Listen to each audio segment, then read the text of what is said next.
All right. Hello, hello. Mine still shows pre-live, so I think it's time. So, Ansel, are we ready to go? Are we live on LinkedIn? Yes, y'all are. Okay, perfect. All right. There we go. Now it's showing. All right. All right, guys. Appreciate it. Everybody joining. I'm going to jump right into this. We are very, very excited. I've done a number of these types of webinars, live events, but I'll be honest with you, this is probably one of my top ones that I'm very excited to get to jump into. Cybersecurity, which is a topic that everybody has had for the last, I don't know how many years now. We're hoping to bring a different perspective to this from an executive standpoint, which is why the audience of this was kind of geared towards that. We wanted to invite people who this would make sense to. I think it will make sense to everybody, but I'm super excited to have Scott and Ed on to kind of bring more of an executive view to what you should be paying attention to, what you should know, and how you should simplify this for your business moving forward. So I'm going to go through this very quickly to get myself off of here and get you guys on to the actual content with Scott and Ed, who are definitely more qualified for this. So again, introduction is going to go very quickly. We'll introduce everybody very quickly to Tag CXO in case you're not familiar with us. We have one slide. We'll kind of introduce ourselves. We can talk more about that later if needed to. And then Scott is going to jump in with the start here, the 6 areas to focus on. Again, we promise to keep this very simplified and not at a techie level. We want to make sure we're explaining this on a point where, from an executive standpoint, you can understand how you need to implement and what you need to implement and what you need to be thinking about, which Scott and Ed will go into as well. We'll kind of do a final review of pulling all this together. But part of this is we want to make this an open discussion.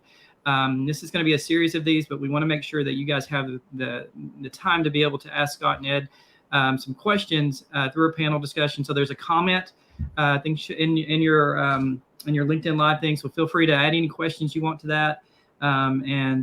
We'll get to everyone that we can and make sure that we're answering all those. And then we have one final thing on what's next. So thanks for everybody who's coming. I see some people popping on, so I appreciate everybody jumping in. Tag CXO, in case you've not heard of us, Tag has been around for a number of years now. I've only been here for about 6 months, but super excited about working with these guys. Just the level of professionalism, the executives that they're bringing in is just off the chart. And that's where that difference on purpose is instead of just being able to plug in resources and executives to organizations we work with, we truly take the time to be able to understand, what the needs are there. And then, Paul Tyson, who is the CEO of our company, does a great job of getting out and finding those right industry veterans to plug into your organization to help with your leadership challenges, as you can see on the screen, to be able to solve problems for you guys. So that's very high level, but I want to make sure we jump straight into this, but lots more we can share from there.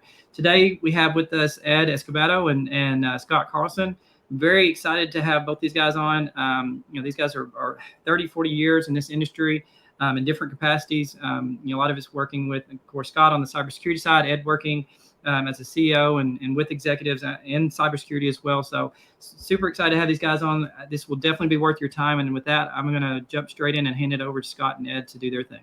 Sounds good. Ed, it's nice to be here doing this with you. Yeah, likewise, Scott.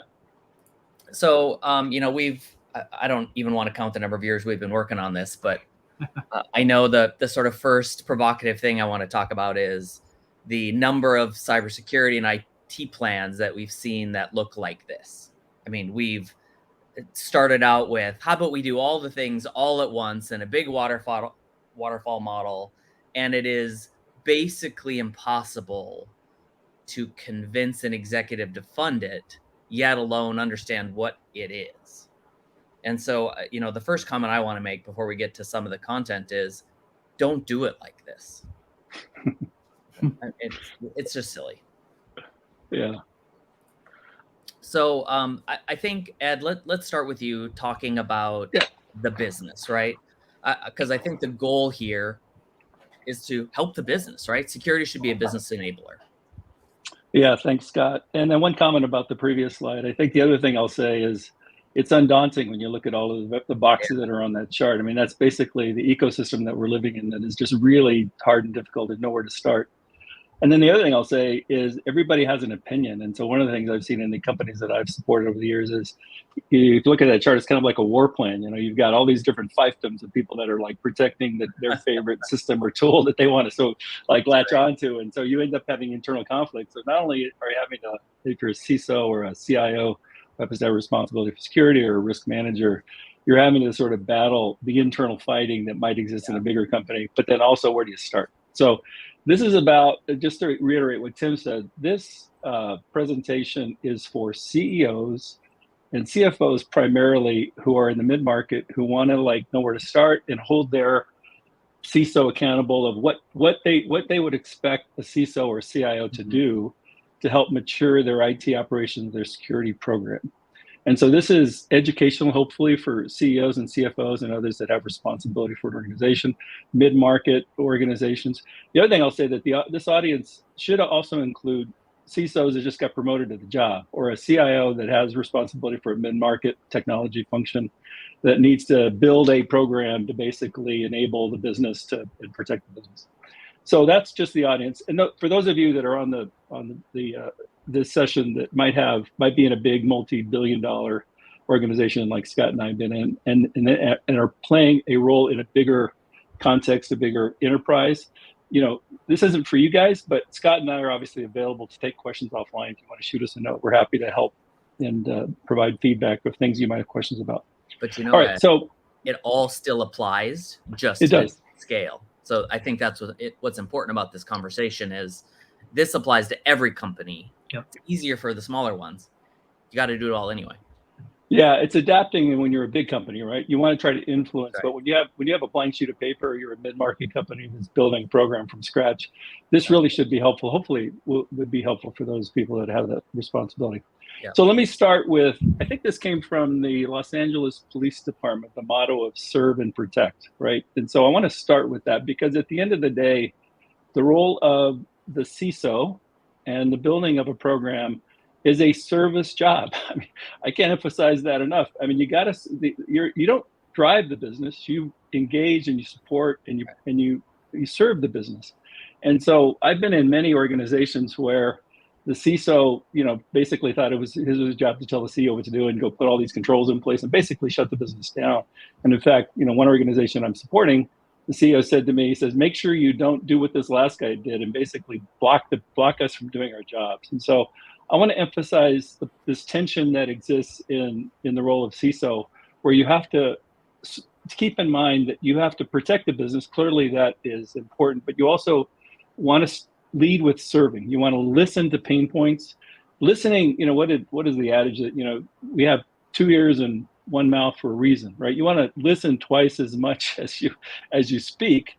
And the thing that I would say to folks that are, trying to figure out how to influence and set this stuff up is you want to listen to where the business is telling you things that they're concerned about. Is it the CFO that just happened to sign a cyber insurance policy where they put yes on a bunch of things, and they want to make sure that they are authentically saying that those affirmative responses are in fact done? That's one thing. Are you an organization where the CFO cares about PCI compliance? I mean, so those are the things that you should latch onto as you sort of engage with the business to help you always remember why they're asking you to do the things that they do, and keep that in mind, keep that front and center. The other thing that I'll say is nobody really understands the jargon of security. I mean, I've been an IT guy for a long time, and Scott and I worked at a company a few gigs ago where these security guys, smart guys, I mean, brilliant guys, would talk about stuff. I say, what the heck are you talking about? I have no idea what you're saying. I mean, there's this whole language of security, mostly security, and you got these like fiefdoms that exist in the security space where people are basically talking amongst themselves, but nobody really understands what they're talking about. So make sure that you remember that even if it's your partners on the IT side or the business, there are certain vernacular things and security things that nobody understands what the heck you're saying. So always remember that you want to put risk and security and the things that are part of the program into the language of the business, and orient your program towards the strategy of the business so that you have a clear line of sight to how the CEO and the organization is driving revenue, reducing costs. You always want to sort of understand the dynamics of that. culture is really important. So developing a healthy culture is going to take time, but you want to get people to understand why what you're doing is critical to the success of the enterprise. You always want to make sure that you're driving that level of understanding, awareness. Thinking of them as your clients and customers, I think, goes a long way in my experience to sort of help make sure that happens. Perfection is not the goal. We're never done. I mean, in this industry, with all the changes that are happening with AI and other things in the technology space, you're never going to say, all right, we're done. The program is in place. We can go now on vacation and not have to worry about anything. There's always threats that are out there. Bad actors always wanting to penetrate your network. And what I found, and Scott and I go way back. He and I worked at lots of different places together. Measure. What is the word? You improve what you measure, right? So the idea of KPIs and showing progress along the way is really what the CEO and the board is going to care about. They want to know that if you're red today, that you're not red in 2 years, right? You want to be able to show you're making progress, incremental progress along the journey of putting in and instituting a program, so that you're always showing that you're making improvements. And the way to do that, and what I've seen and the experiences that I've had in big companies and small companies, is you have a quarterly business review with your CEO and the board, just to give them a dashboard of what's going on in the business. They won't understand anything, but they definitely know colors. And if you have a dashboard that has red, yellow, and green, or a series of numbers or maturity matrix, like with a CMMI model, that will help them get some sense of how are you improving and maturing your enterprise. This is something that I've learned over my career, and Scott knows this as well. And Scott, you probably have a few stories you can tell about this. Is always tell the truth. When you don't be purely transparent, and you don't be completely honest about where things are, that is the kiss of death, right, Scott? Yeah. And there was something a lot of years ago now, where we had a conversation about, you need your executives to have plausible deniability. That's not a thing anymore. This is the always on 24/7 world. There is no such thing as plausible deniability anymore. You should not hide something under the rug from your executive. You should look them in the eye and be like, we got something going on, help. Because I think if everybody is there for the business, nobody is going to react negatively when you're there to help the business. And I think that's what's changed in the conversation about security people versus business nowadays. Is before, because we had this bad reputation of being in the way, the security people were just in the way of the business when something happened. But if we're a helper, then they can help. I think that's kind of the point of this message here, is to tell them what's really going on, because you need their support for budget and people to make it better. Yeah, that's right. And then the next one, I think, is really the trick of being a CISO in an organization, whether it's a mid-sized organization or a large enterprise.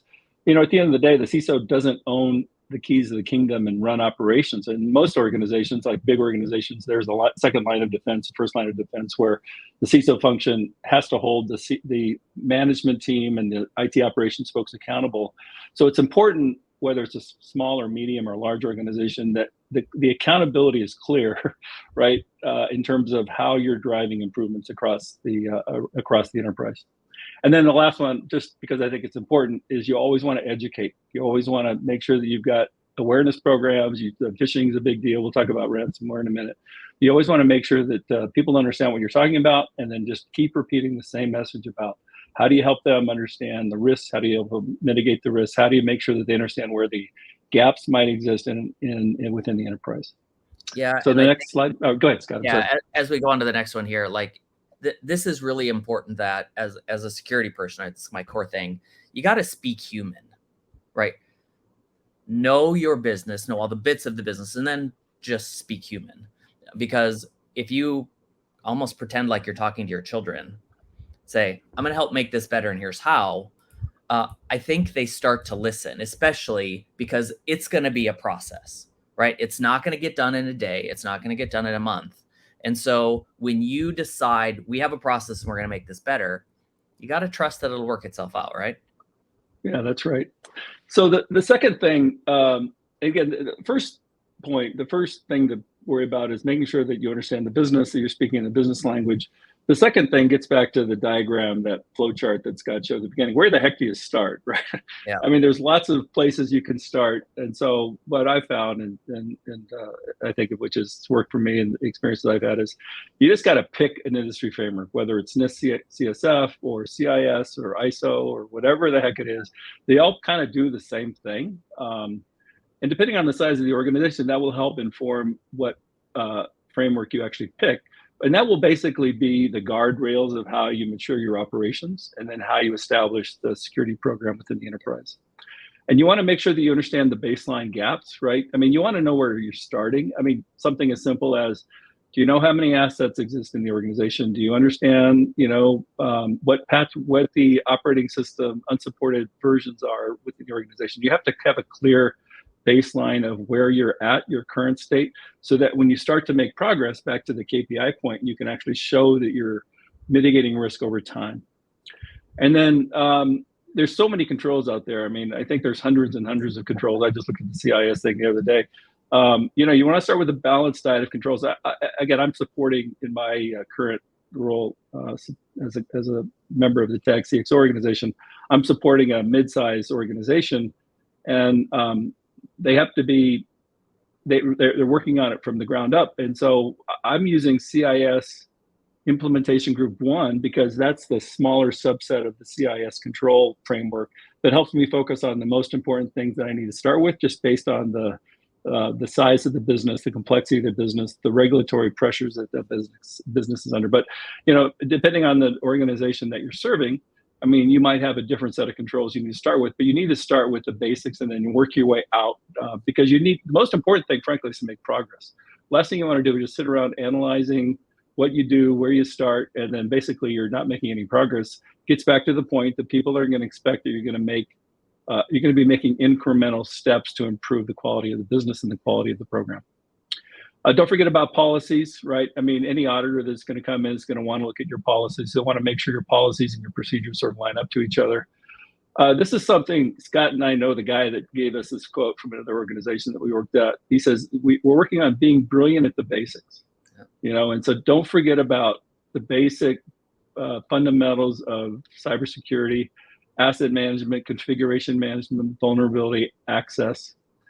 And then the final thing, Scott, I'll let you talk about a couple of these that I know you're passionate about. But the other thing I'll just say is, if you're, again, if you're a CIO that happens to have CISO responsibility, you probably have a CISO that reports to. It's easier for you to sort of make sure that the security and IT operations functions are tied together because you have ultimate accountability. But if you're a CISO that happens to have a peer relationship with the guy that runs operations, the most important relationship you can develop in an organization is with that guy, right? So if you're a CISO that happens to be like on a different organization to the guy that's running the head of operations or production services, you want to make sure that you've got a tight bond with that IT operations partners because their success is what's going to drive your success. And the last thing you want to do is throw them under the bus, right? You want to make sure that you're together developing KPIs and that the accountability of who's actually patching the environment, who's managing the assets, who's putting in the controls operationally, that they're on board with what you are recommending as a CISO. Because if you don't do that, that is fraught for error and fraught for conflict. And the last thing you want to do is be having a debate with your IT operations partner, if you happen to be a CISO that doesn't report to that person, or CIO, where you guys are out of sync with what needs to get done. It is important to make sure that you and the security function and the IT operations function are joined at the hip. It's frankly easier if the CIO owns it all, and I've been in organizations where that's been the case, but not every organization is built that way, so you want to make sure that that is done. Scott, any comments about vulnerability? I know you've got some thoughts on that as kind of being one of the key things. We'll talk more about that in a minute. Yeah, and so, one thing, I think depending on how big your company is, right? If you're a couple of hundred or maybe even do a couple of thousand, at the beginning, depending on how old your company is, you just have an IT person and they do all the IT tech things. They do security and ops and build things and buy things and destroy things, maybe throw them out one day. And so they've done it all and adapted their process to how the business is attempting to survive. And so when we go into a lot of these places, they have processes that their business survived on, and people who adapted and buried the bones on purpose and built a process their way. Everything is jerry-rigged in a small business. There's not one that I have ever seen that came out of the box best practice. And because of all that, this thing you said about just do the basics, not just, but start at the basics and follow the way you operate today is so important. You can never, and we'll go back to this a lot of times, you can never say no, but. We would like to do this. No. I mean, you're trying to stay in business. So start to work on it slowly. And I think when you start thinking about giving people access to things, which we'll talk about later, what is a vulnerability and what's not? Whose asset is it? Do these people even work for you? Are they all third parties? Are they contractors? Like, these are really important things to talk about. But when you look at this, it's quite often you will find that everybody does everything. There might not be a consistent process, but there are always people who know what the process is. There are always people who know why the process is like that. And they probably know a lot about this next thing with where is the important stuff. And I think as we talk about what even is important, we've had this conversation a lot of times. Financial company, manufacturing company, education company, like the important things are different everywhere. Kind of the same theme. But if you don't know the information that keeps the business in business, if you don't know the things that will get you sued, put you out of business, are the extinction events. I like to think about extinction events. Malware is a really big thing in this. It's an extinction event if. Thinking about what your crown jewels are is a very necessary rationalization in order to get the important controls right. And I think one of the things that we've seen is quite often there is a central trove of this information. People have buried it in a data center somewhere. But over time, it kind of leaks around, right? Right. You have any comments on what you've learned about these sort of multi-global crown jewels? Yeah. Well, it becomes increasingly difficult, right, in the age of cloud services and international businesses to handle that. But I think the key thing, and the companies that you and I have been serving in the last couple of years that we've been sort of together in this consulting space, is mid-market companies that happen to have a much easier problem to solve, right? Because they'll tell you what is important, right? It's the financial system, it's the whatever it is that's important to the business that we're representing. And I think as you grow and as you have opportunity to serve other larger companies, it is a definitely more interesting and more compelling problem to have to solve. But that's where the relationships and accountability for other parts of the business come into play, because you're going to want to have relationships with people that might know where that data set is living outside of your own internal network. Maybe it's sitting in some shadow IT function in the business somewhere, right? So the more you understand the business, the more you build relationships with your partners in the business, the better you'll be able to influence and penetrate that. You need to make sure that that gets protected as well as the crown jewel. The other thing I'll say in terms of protecting the crown jewels is, I mean, you and I both have seen this, Scott. It's all about the data at the end of the day, right? Yeah. The data is what matters, whether it's manufacturing data, financial data, bank accounts. I mean, we've worked at fintech companies in our careers that have crossed over the years. And so it's pretty clear to the business as you start this journey, when you ask them, they'll tell you what is important to them. And then that'll help formulate, starting with that core crown jewels and then working your way out, kind of how we talked about the CIS framework. You want to start with the basics, right? The same thing is true even within that context. You want to start with where is the data that is most important to the business, and then you should make sure that you start building a perimeter around that as your first order of business. And that comes with lots of other controls, obviously, as we start to work our way out. Yeah, and the one of the things that I want to be careful of here, and again, mid-market companies, because people have never done this before, the natural tendency is to do find all the stuff projects. Right. Okay, let's spend a long time finding our stuff. call it a CMDB project, call it data rationalization, call it digital transformation. I don't care what you call it. If you start this process with, let's spend a year finding our stuff, you've done it wrong, right? Sure. We've learned that your budget might not come in year 2, first of all, but that didn't show iterative progress. That showed you were good at asking people questions. That's not useful.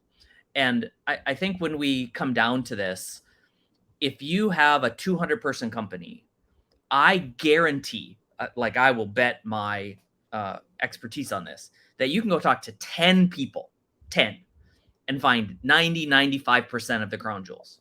Might be a few hanging in some weird thing, but you need to talk to 10 people, takes a couple of days, and you will be able to start finding the really important stuff. But I think there's an important aspect of this too, which is you can't just have one place this stuff is, right? Because it might get deleted or messed up or whoopsed. Call it DR, call it BCP, call it a copy in your file cabinet. Depends again on the biggest. If you need to put your company on a USB drive and put it in your safety deposit box, please do it. Mm-hmm. If that's your only copy. Otherwise, you might need multiple clouds in multiple countries and yada, yada, yada. But, we've had some pains of, holy cow, the disk drive failed. Now what do we do? And you're out of business. Right. Sometimes that's a security problem. Sometimes that's an IT problem, but it's for certainly a data problem. Yeah, that's right. Let me spend a minute talking about data privacy, right? Because there's been a lot of interesting things in companies that I've supported over the years where the data privacy regulations internationally with GDPR in the EU, California has CPRA now. There's lots of states that are protecting the interests of consumers within their jurisdictions. And so don't forget about data privacy. You need to make sure that you understand where your PII data that goes to the cloud is. If somebody sends you a request, if you happen to be in that industry where it's regulated, where to go forget me, you need to know where that customer's information is throughout your ecosystem, which is actually in some cases a really hard problem to solve depending on the complexity of your organization. But don't forget about data privacy, particularly if you're an international company. And I've served many international companies over the course of my career. And that's going to become an increasingly hot topic for you to stay on top of and to make sure that you understand. And again, it starts with the crown jewels. That's why this is in here, because the crown jewels and the customer information that exists within your network are going to be things that you need to pay attention to. Whether if it's not today, it'll be certainly there in the future, depending on the size of your business. Yeah, and I think once you get to a reasonable customer base, you have a business process that has a call center overseas, a manufacturing center in China, India, Mexico, somewhere not in the U.S. Hopefully, some people watching this are non-U.S. companies, and you have the exact same problems, but your information and crown jewels will flow off-prem. Probably because you need a business process that requires it. And so those privacy and data flows have to be at least acknowledged because you're supposed to be doing this stuff on purpose, right? So that your data is controlled.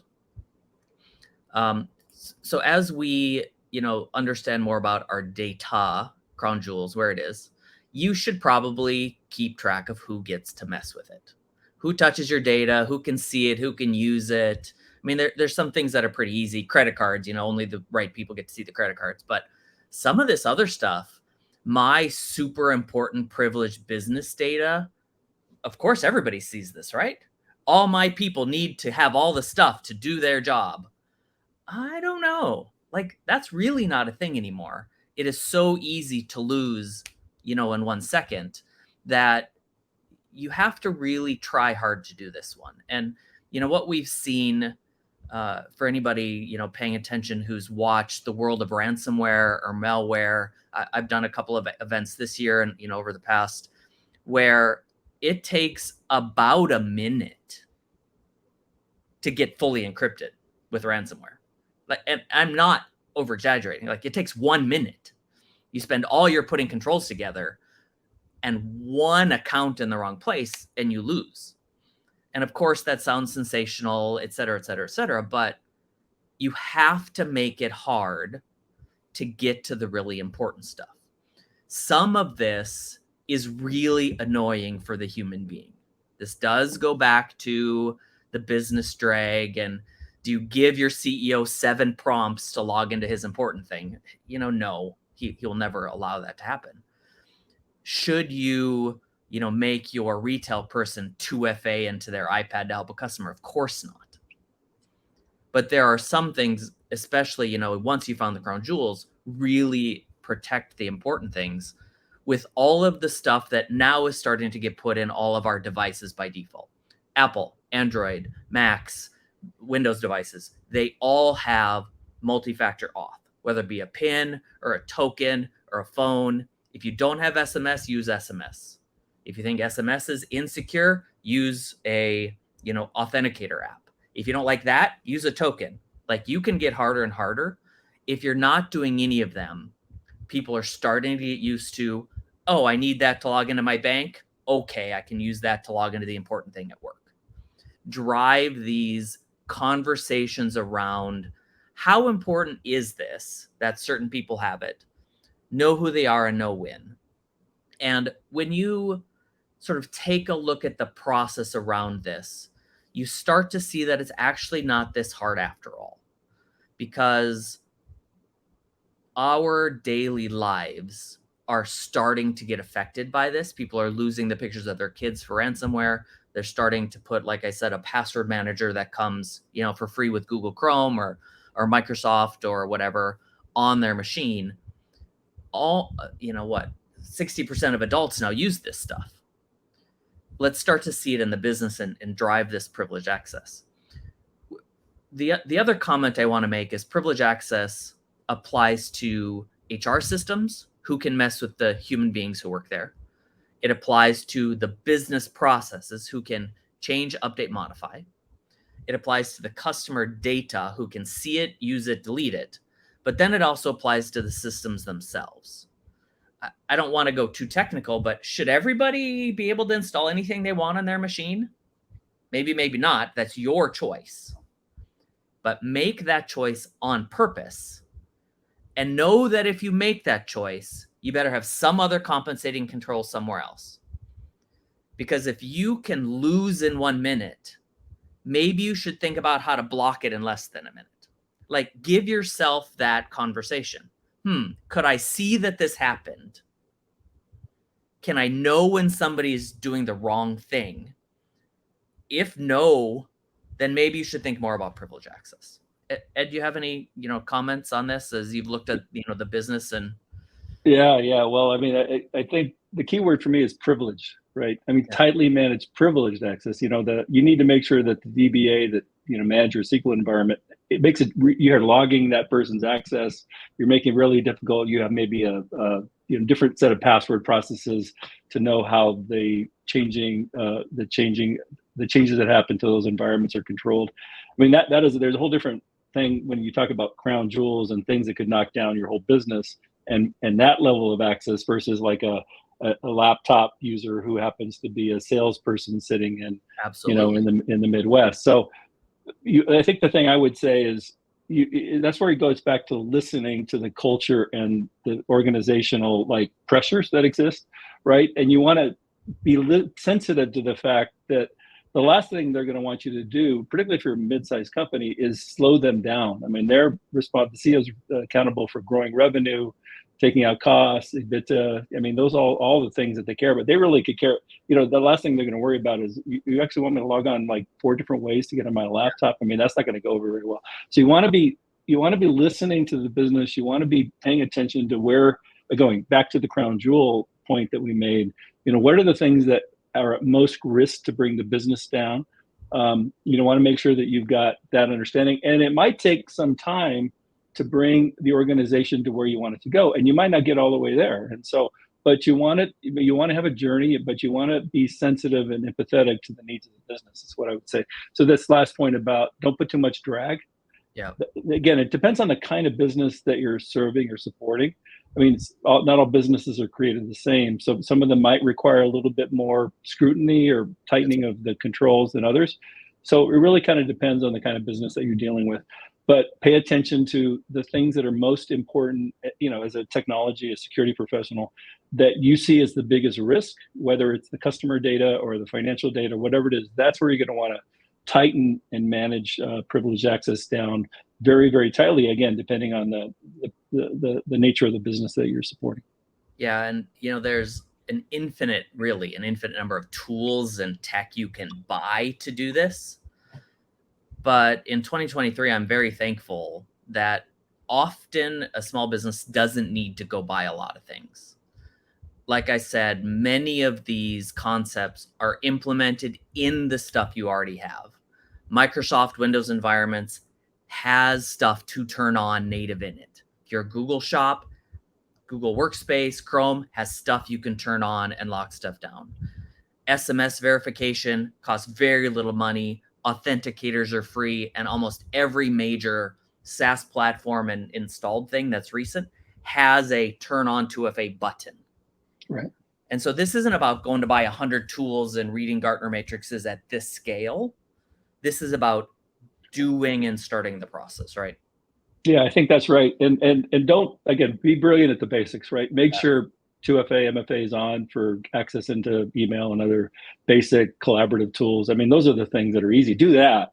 But I think the point of this is, you want to make sure that you're applying your scrutiny to the things that are at most risk for losing customer data or hurting the business, having an extinction event that Scott talked about. That's really where you want to put your energies. But do the basics as well. I mean, absolutely true. Yeah. And so, I've run across a couple of these that it makes me sad. And I've spent a lot of time in the blockchain space lately, and they're just learning this lessons. But, a lot of other businesses have been around for 100 years, and they still haven't asked themselves the question, what do we do if? What if we do if this happens? They've thought about it for their business. They haven't thought about it for their data or tech. And I think the important thing about getting your hands on your tech process and security process is to tabletop it. Think about it. What am I going to do? What is our process if X happens? And if you are able to say you have a real plan, I'm not talking about writing a 100-page operational response document. I'm talking about, do I know who to call if something happens? Do my salespeople know what to do when something happens? When do I call Ed the boss? When do I call Bob the foreman? Like, those are important things you obviously think about when you're rolling steel at a steel mill. You should think about it when you have an IT event. And part of this, just like business, think about how you know when something goes wrong in your business. You have to have the exact same concept in place for your IT bits. How do I know if there's something going on that smells funny? How do I know something's broken that shouldn't be broken? Is something off that I expect to be on? Cyber people talk about this as deviations from a baseline, all this, sort of words. But if I know how it's supposed to be, if I set it to be secure, and then something goes wrong that I don't expect, how do I respond? Right, Ed? We've built a ton of incident response plans and blah, blah, blah, blah, blah, blah, blah plans. It all boils down to humans talking to each other or systems automating something, right? Yeah, that's right. I think the tendency is for people to, like you said, build a 100-page plan, kind of like, doing a data management collection process and spending, 100 days trying to basically do something that could have just asked like 5 people and it would have been done. Again, it's practical. It's going to happen. You're going to have an event. You're going to have an incident. You need to have a process that you as a technology security professional can activate when bad things do go wrong in your enterprise. And then also you want to make sure that the business is coming along with you so that they know that you're doing the basic fundamental blocking and tackling things to protect the business. You're being proactive.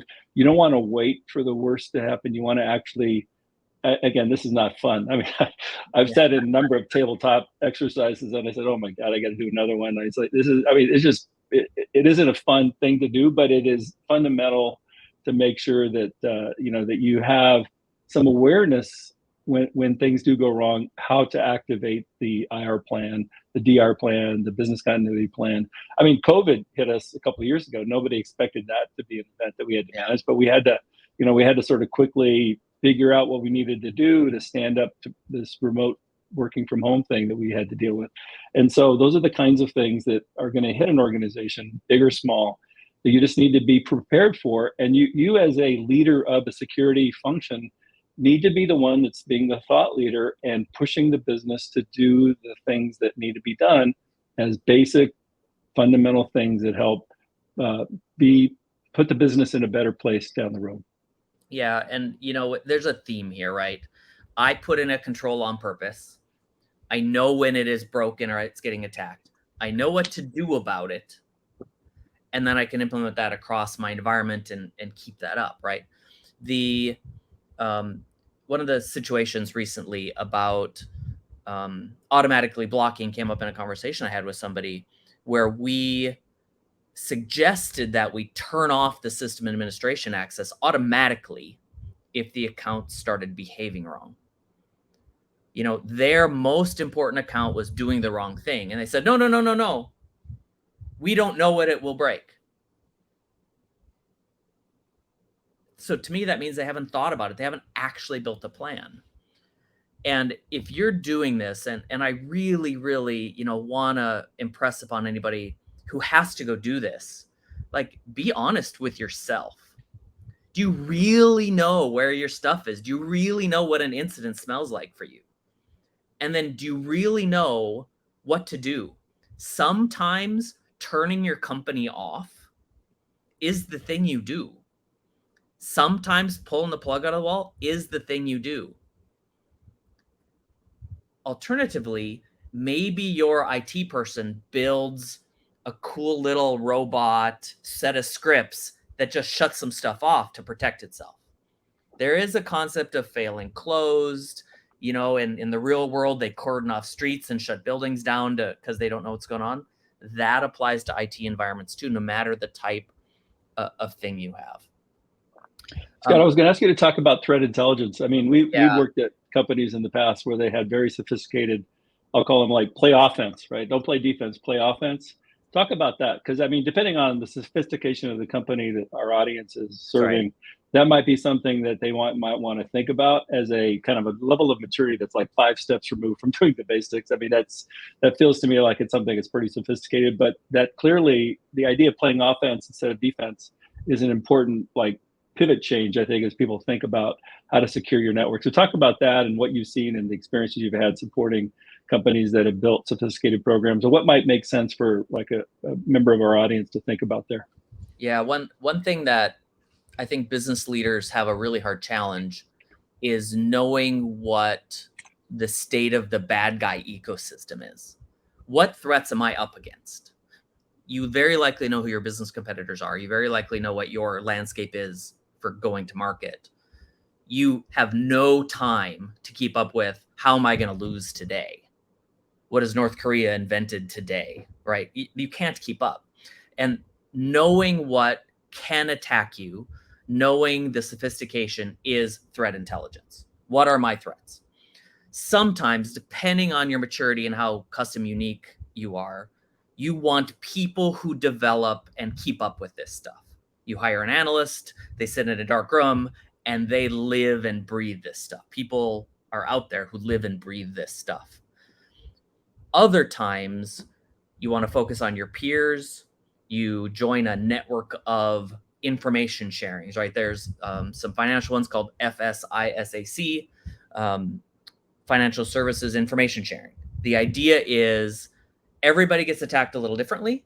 You should share within your industry. It's not a competitive advantage to be more secure than your manufacturing competitor, right? Generally. So share. So that's part of the threat intel. But then also there are a lot of services now that go in front with technology, as well as that you can hire to tell you when it matters, right? If you know what you have, and there's a service who can tell you what could go wrong against you stuff to have, they will send you proactively the intelligence. Hey, did you know Microsoft Windows is getting attacked today? Did you know this kind of weird chip in your manufacturing line is getting attacked now? So these threat intelligence services, whether you build one because you're big enough, or hire an information feed, or hire a service to do it, like you can fully manage, outsource all this stuff. you should think about the level. I mean, this is probably really a data question. How important is it that you respond quick? But knowing whether or not you need to buy or build this, I think, is a really important aspect of threat intelligence, because you have to do it. Right. Make one of those choices. Yeah, but I think if you're starting from scratch, though, Scott, you don't have a program in place and you're building something from the ground up. I mean, this isn't the first thing you would do. This would be like the 10th thing you would do, or the 15th thing you do, right? In terms of building out, again, depending on the data, where the crown jewels are, right? But to me, this feels like you've got a basic program in place. You're playing good defense. You've got an IR program in place. You know where your crown jewels are. But when you get to that level of sophistication of thinking about, I mean, obviously you should share, because the more information you know as a CISO, the better informed you're going to be to know where the threat vectors are in the organization. But the idea of proactive threat intelligence, hiring a team to basically go off and look at the dark web and the deep web and all that stuff is to me a very sophisticated level of maturity. So plan your journey accordingly is sort of my guidance to people as they think about threat intelligence generally. Yeah, and this concept, whether you have to do it, for threat intelligence or vulnerability or whatever, every single thing you need to be compliant with, healthcare or whatever, every third party you ever do business with has to know what their vulnerabilities are. Right. And they have to tell you. You want to call it threat intelligence, you want to call it vulnerability scanning, call it whatever. You should at least, at a bare minimum, sign up for the free threat feed that you can Google. What are the threats for and there will be a couple of websites that you can get an email once a week that you can skim read and be like, I don't know what those words are. Hey, IT guy, do something. Sign them up and, do something. But, all of this also applies to the brand new stuff you're bringing into your company today. Like, we need to stay in business. We need to adapt with the times. And the fun word of 2023 is AI. So we have to do all the stuff we just talked about on the new whiz-banging AI stuff. But it's not just cool new tech that the industry is chasing. There are always new advances in robotics, in healthcare, in cloud systems, in on-off premise, in mobility. There's a new iPhone every year. Like, this stuff does not change. A lot of it is planned obsolescence. And if you are, the CFO, you have to maybe force upgrade your stuff every 3 years or 5 years. If you don't stay with the curve, like, nobody needs to be with the curve unless you're in advanced tech, but stay, behind a bit. You need to know why you're making that choice, right, Ed? That's right. Well, and the other thing I'll say is the principles that we talked about in the first 5 steps apply to new technology, right? Yeah, access management, make sure that if you're integrating technology, software development into your IoT device sitting in a field somewhere that you manufacture, you got to, like, the principles of good software development practices apply. AI is all about protecting customer data, consumer data. You want to be smart about it. The thing that I would guide people on, though, is don't immediately say as a CISO to your CEO when they're thinking about AI is you can't do it because it's going to require a firewall that you need to establish. You want to be, you want to listen, and you want to understand the business strategy, and you want to make sure that you're helping the business and that you're providing them options, right? Maybe we can do it for these use cases, but not this, because it's going to potentially put our business at risk by exposing some PI data to the cloud or to the ML engine, whatever it happens to be, right? So you just want to be smart about gating technology, but you obviously need to be aware of it because it's not stopping, right? I mean, that's right. An industry that is always evolving, always innovative, always growing, always adding new things to be concerned about. But don't forget about the basic fundamental principles of being of controls and asset management, configuration management, access management. Those are the things that will apply as you think about new technology, with an eye towards what are the crown jewels that we need to put most scrutiny on, rather than trying to have a single philosophy for everything as sort of your only answer. You need to be smart about your way to influence, because it is a very nuanced set of options to be presented that you should be aware of. Yeah, and AI is a really easy example to use nowadays. Very few people can keep up with advancements happening in AI. It seems like everybody wants to use it for something. And if you take a few minutes and say to yourself, do I want to use this? Yes, okay, I want to use it. How am I comfortable? How can I get comfortable using it? The answer is probably quickly consult with an expert. I don't know if that's your 12-year-old kid. I don't know if it's somebody on the internet. I don't know if it's LinkedIn Live or it's a service like Tag, but go ask. If you can only use AI because you need to find your data, get an AI firewall, and clean your data up, cool. Say, I will use AI when bing, bing, bing, and then decide if you want to start a project. I will allow people to work from home. We did that a couple of years ago. Holy cow, I want to move into X state or X country. I don't know how to do business there. I can move there if these things are handled. I think that question is really important because you can hire everything as a service, people and clouds. There will always be a new technology that's in a lab somewhere. And so when the business, because somebody in marketing or advanced sales or IT or biz dev is probably pretty guilty. They say, oh, we can get more customers if we just use the AI, Salesforce, LinkedIn plugin to scrape the discovery org things and I don't know, they add a bunch of things in a row. You say, great, we can use that if.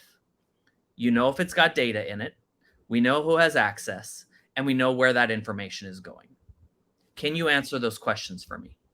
Yeah, and let me make a point again about the importance of building relationships with non-security, Yes. non-technology people, right? Because the best thing that can happen if you're a CISO or a CIO that has responsibility for security is for the marketing or the salesperson to say, "Hey, Ed, we're thinking about this thing. What do you think?" And then you get invited into a conversation to say, that's you hear about it. You don't want to obviously you can't do it, right? Your first answer won't be you can't do it. You want to have a good enough relationship with the business, your business partners, as a service provider to the business. Again, I go back to the first point, right? Where they can invite you into a conversation, but before they go off and do something and say, I know it's going to say no, so I'm going to do it anyways, and basically tell them what we did, and then see if I can get the CEO to tell Ed to shut up because he always says no every time we try to do something innovative with the company.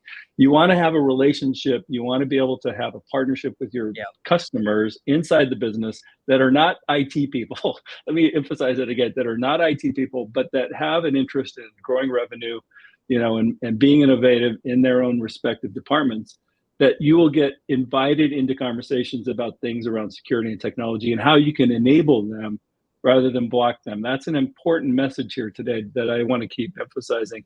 You want to enable the business here. You never want to say no. You want to say, well, let's think about that. There's some things that we can do here to help contain the risk of the business, as you're thinking about something innovative, whether it's AI or anything else. But with those relationships, that they will come to serve you as you mature your program down the road, if you can get invited into a conversation as the business is thinking about ways that they can use some of this technology that is emerging in the industry. Yeah, and there used to be this persona in InfoSec and whatever that it's this bearded guy who sits in the corner in the basement that is the grumpy old troll. And for sure the last 10 years, we've transformed into security a business enabler for sure. And don't say no, say how. Right, exactly. And you don't talk about security exceptions. Right. You talk about risk acceptance. Right. And if you have never had that conversation with yourself about what the difference between an exception is and acceptance, please start having it now. Because if you are the CEO of a company that you founded, you certainly can accept risk. And you do it on purpose. You did with your business when you launched a thing in a place, right? If you can have this conversation, are we willing to accept the risk at the business? I trust Ed to go ask him. He tells me the truth about it, and he's not belligerent. And he just says, yeah, of course you can do that. And you need to do these things because I would recommend you don't accept the risk yet if they don't. Like, Yeah, but but I think that's right. And this notion of a risk appetite, right, which is a business thing, not a CISO thing. No. What is the risk appetite of the organization? It isn't my call to tell the CEO what the appetite of risk is to his organization. I need to understand that.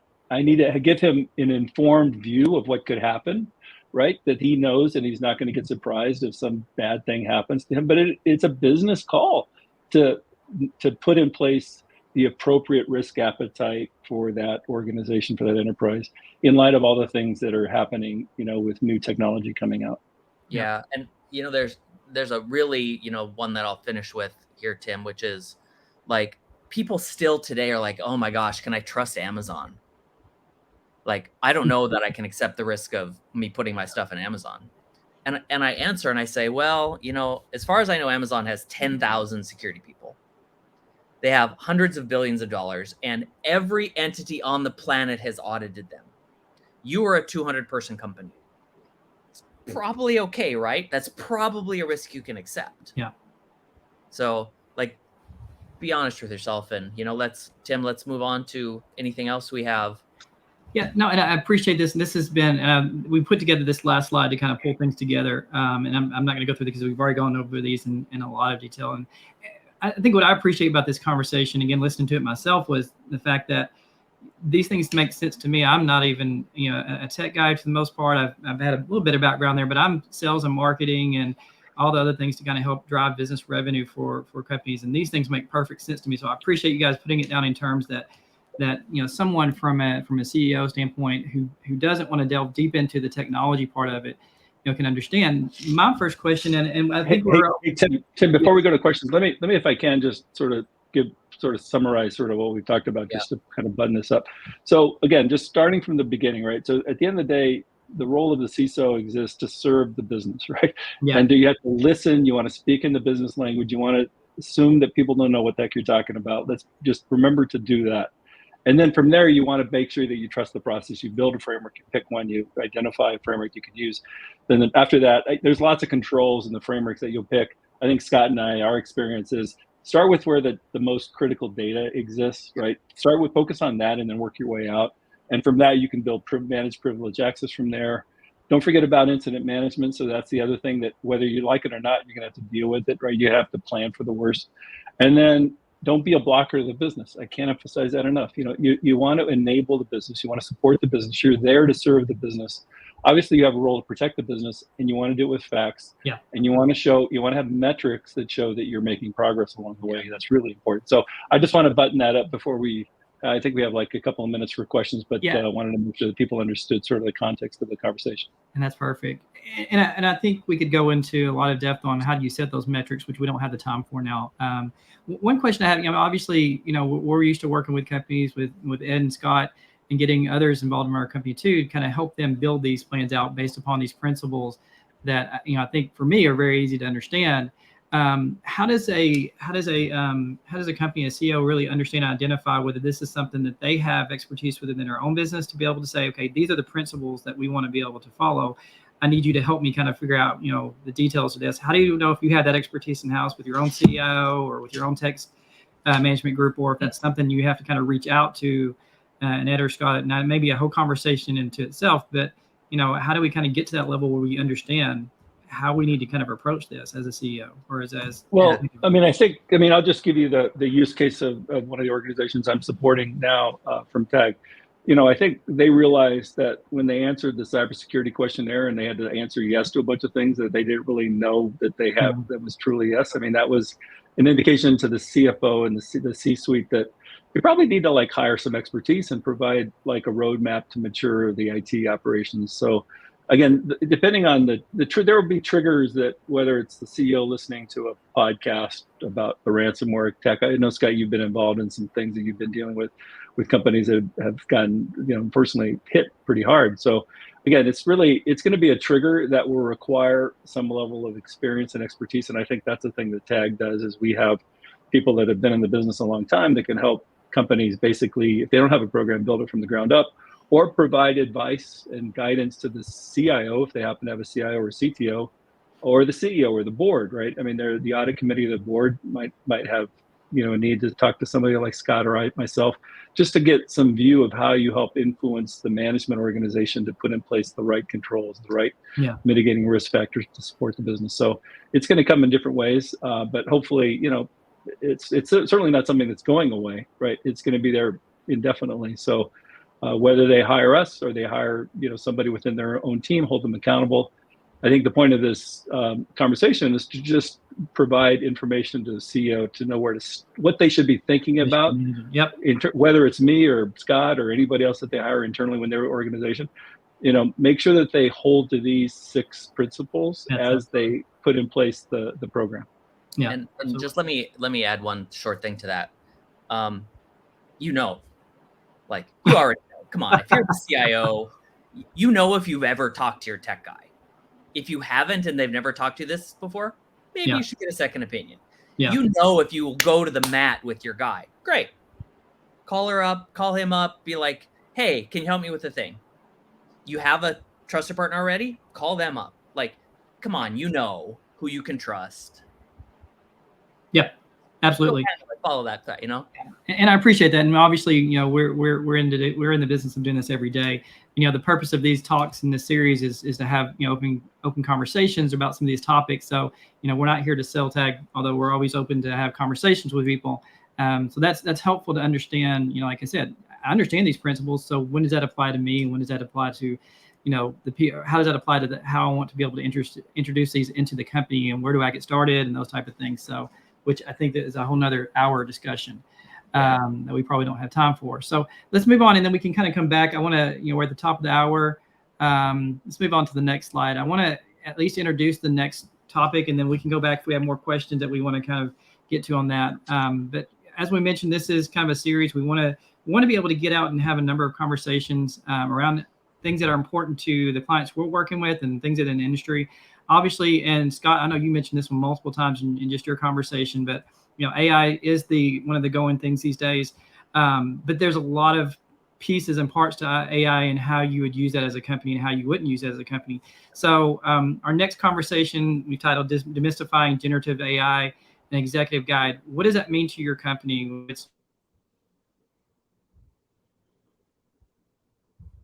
Well, it seems we lost Tim. So Ed, are you still there? Yeah, I'm here. Yeah. So as we talk through this, we're certainly going to hear from folks who've done it before, right, Tim? Yes. Back here. Yes. Can y'all hear me? Yep. I can't. I don't know if mine kind of blinked for a second, but yeah. I mean, certainly we want to be able to introduce some new ideas. So this is the next one we have for October 5th. We'll get some more stuff out on that soon, but hopefully you guys, especially who are on here live, can start looking at who you'd want to be able to invite this for. Please forward this to anybody or like it. So we'll get some stuff out on that soon. But I want to open it up again for any other questions we have as we before we get off here. I see one question from our fearless leader about managing tension between implementing good controls but not creating too much drag. Is there a best practice? Well, yeah, there is. Don't turn the screws too much. I think you have to have a conversation about what good means, what is good for you, and then talk about how your process needs to adapt to that. Mm-hmm. Everybody's got their own process, even though they think, they have best practice or whatever. And, I think no matter what you do, as long as it delivers the result, did it detect something? Did it find something? Did it turn off? Did it do the thing? It doesn't matter what the process was, right, Ed? Like, it matters that you did a process.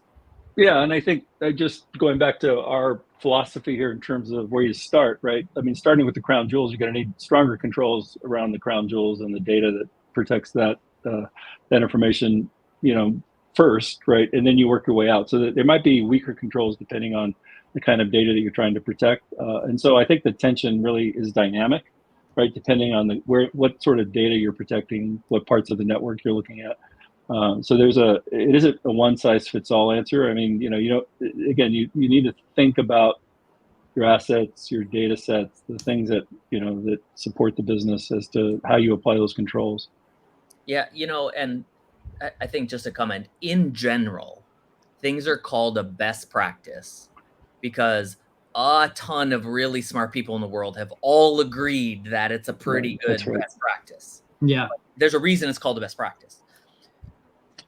If you are a small, medium business, like, just please don't invent your own practice. Start with the best practice and undo the bits that are too onerous. Yeah. It's like you should never write your own cryptography if you're not the world's best mathematician. Like, there's a reason that you start with these ones and then adapt it. Yeah.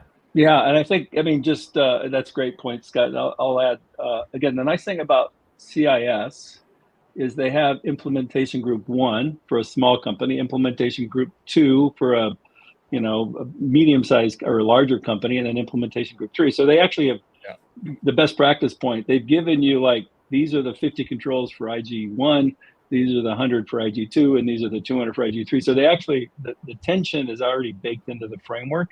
And I found that to be really helpful. They've actually, a bunch of smart people that have been in the business a lot longer, as long as we have, but probably longer than the CEO that's trying to adopt it, or the CSO that just got moved into the job, have already figured this stuff out. And you've got basically great resources available through these different frameworks that exist. In almost every case, and I think this is the kind of maybe last comment, at least for now, these practices exist because somebody else got attacked, hacked, owned, broken, deleted.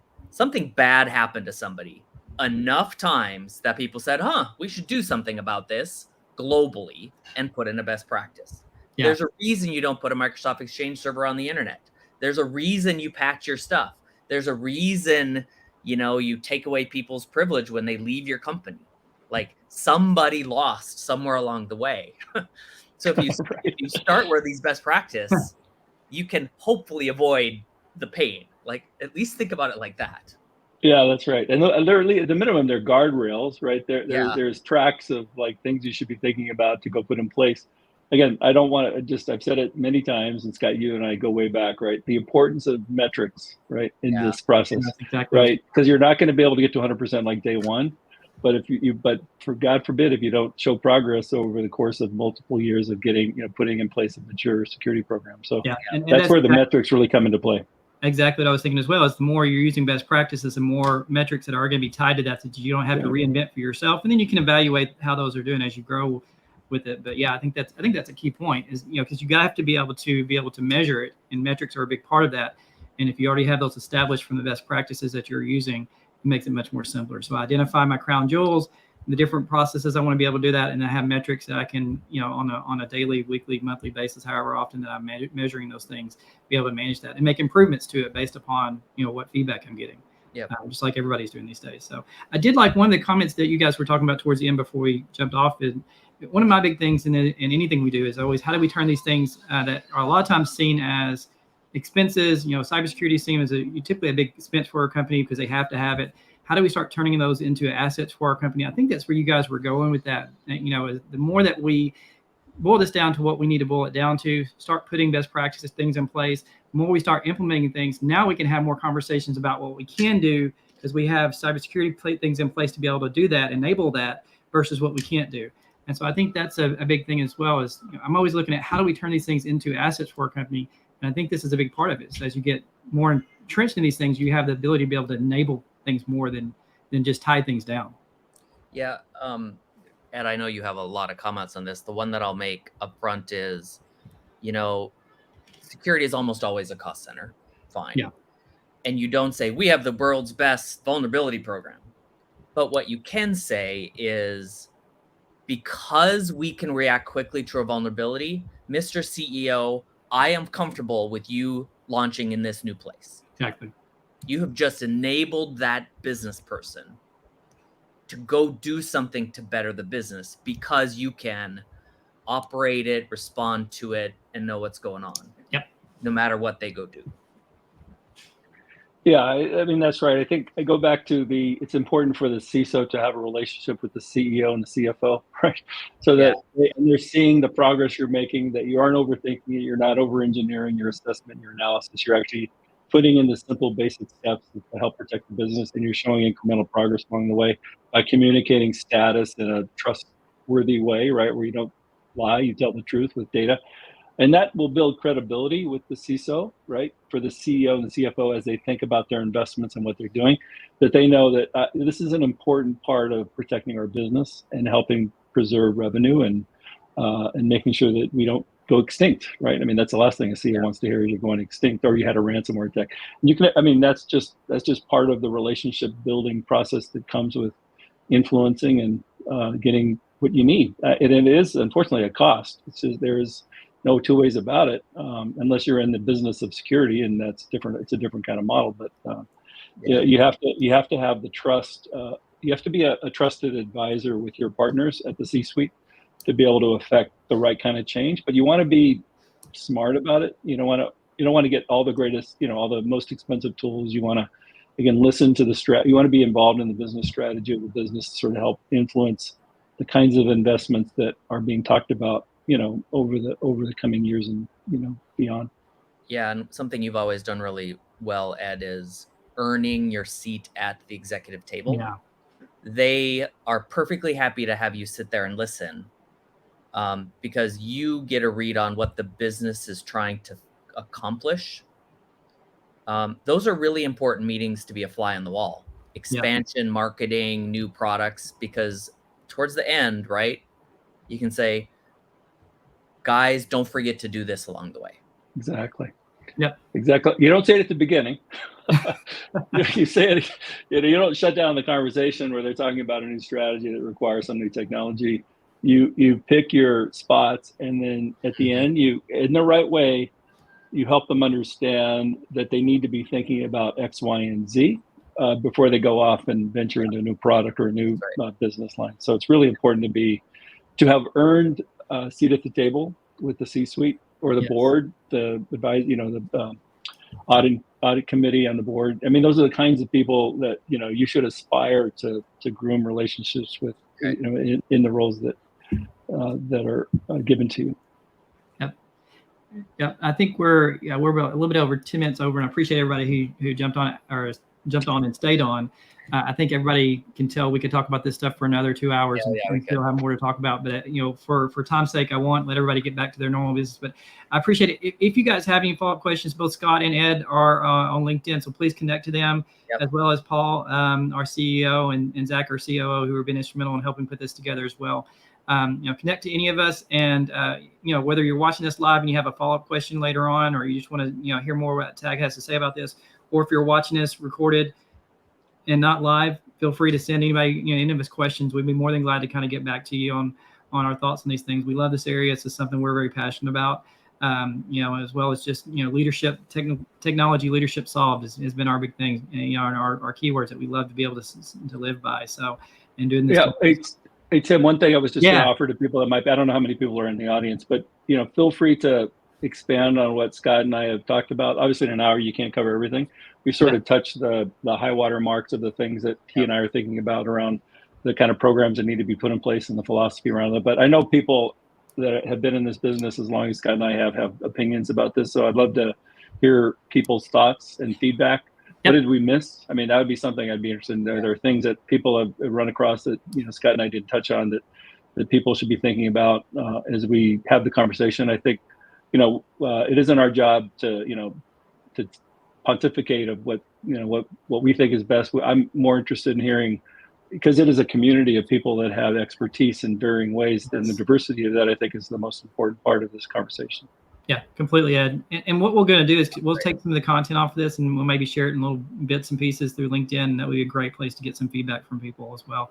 So, so appreciate it, and thank you for both of your time. I know you guys are very busy people, so we're so thankful to have you guys on, and look forward to more of these. Like I said, October 5th, we'll be doing one on generative AI and then role within the business, and excited. I think at some point we may tie these together. It's been one of the conversations, and Scott, you already started that thread. Maybe that's something we need to figure out. How do we tie AI to cybersecurity and the effects on that? But Sounds good. Thanks for everybody showing up. Appreciate it. And everybody have a great day.